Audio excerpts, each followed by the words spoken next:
I'm about to do one of my favourite value adding strategies, which is adding an additional bedroom. So you can use this strategy on both houses and flats, but the way that you actually do it works slightly differently on both. In houses, obviously bedrooms are generally upstairs and you want to try and keep it that way if you can. When you're looking at it from a house point of view, you'd be looking for a property with big bedrooms that you can section into 2 separate bedrooms and do it that way. It's a bit cheaper because obviously you've only got a bit of electrics, a studs wall and some paint. With a flat, it works slightly differently. Normally you're looking for big bathrooms or kitchens that you can convert into the bedroom, but then you've got to move that kitchen or bathroom elsewhere in the property. So you're always doing an extra kitchen or bathroom. So it is a little bit more costly because of that. As well as that, obviously converting a kitchen or bathroom to a bedroom is going to be a lot more expensive because you've got a lot more electric work, plumbing, things like that. But this property is a 1-bedroom flat and we're going to be moving the kitchen.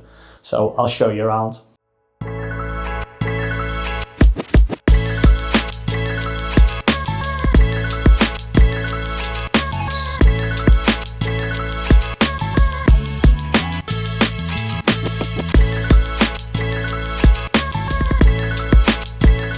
So I'm stood in the kitchen at the moment, and as you can probably tell, it's absolutely massive.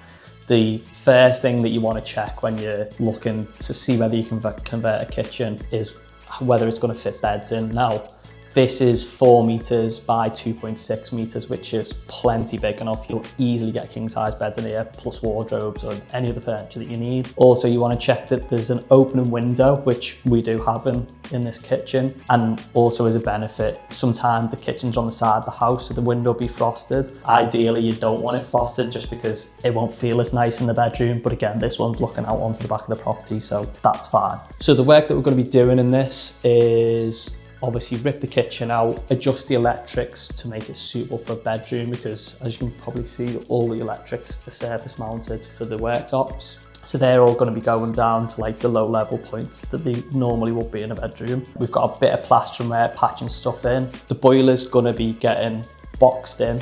It's a little bit away from the wall, so we'll make a cabinet that butts right up against the wall so then there's extra shelving as a bit of additional storage. Quite a few plumbing alterations to do in here too. There's a lot of plumbing that goes around the back of these cabinets, so all that's getting ripped out. We're lucky in this property because it's actually got a basement, so we're going to be able to do all the alterations underneath the floor, so there's no need to rip all the floorboards up to make the plumbing alterations, so that makes it a little bit easier. So I will show you where the kitchen is going to go now in the living room.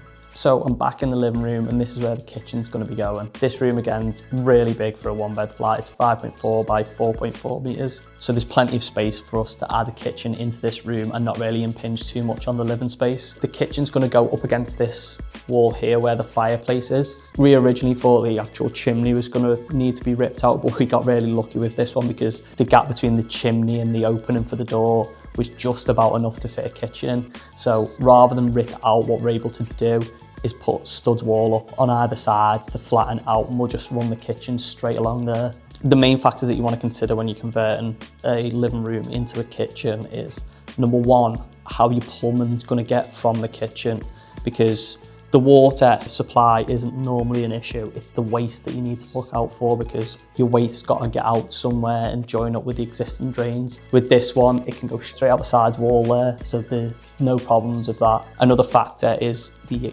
kitchen extraction. When you're adding a kitchen to a room for your building controls, they want actual extraction going out of the room. Again, you need to check whether or how difficult it's going to be to get the extraction out of the kitchen. But with this room, it can go straight out the wall, so that's not an issue. Okay, so the final room that's going to be getting work done to it is the bathroom. We thought we might as well do this because it's a little bit tired, and with doing all the work to the rest of the property, we might as well just do the bathroom as well. This is actually going to be rented out, so there's a few things that we like to do to reduce the problems that you're going to have further down the line. First of all, we try to reduce the tiling as much as possible. We only really normally tile around the bath and a little bit above the sink. The reason that we do that is because then there's less things to get broken. If you put a chip in a wall, it's easy to fix. If you break a tile, it's a lot more difficult. We also never tile baths in like this one. You will need to do maintenance at some point. It always happens. So having a panel that you can pull off just makes that 10 times easier to do. Another thing we like to do is change the extractor fan onto a motion sensor.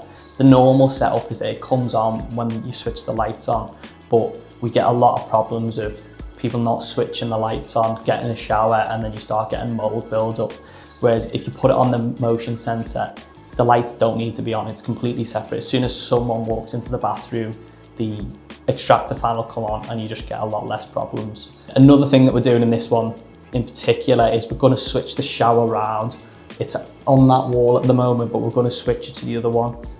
The reason being is because on that wall, it's right next to the window. So as you're getting a shower, water will be going everywhere. And again, that's just going to cause more problems. This is an older building too, so the windows are actually wooden framed. So it's even worse. It's easier for us to switch it onto the other wall whilst we're doing the refurb, and we won't have any problems in the future. So the cheapest and easiest way to do a bathroom refurbishment is to just leave everything in the same position as it is. So toilet, basin and bath. Obviously, because we're moving that shower, the bath's going to have to change, but other than that, everything's going to stay in the same place, so it's going to be nice and easy. So that's everything that we're planning on doing to this flat. The flat's value at the moment is about 100 grand, and I think after the work's being completed, it's going to be more like 150. The total refurb is going to take about 4 weeks, and the plan is to refinance once it's finished and pull the money back out again. Stay tuned to see the finished product once we've finished.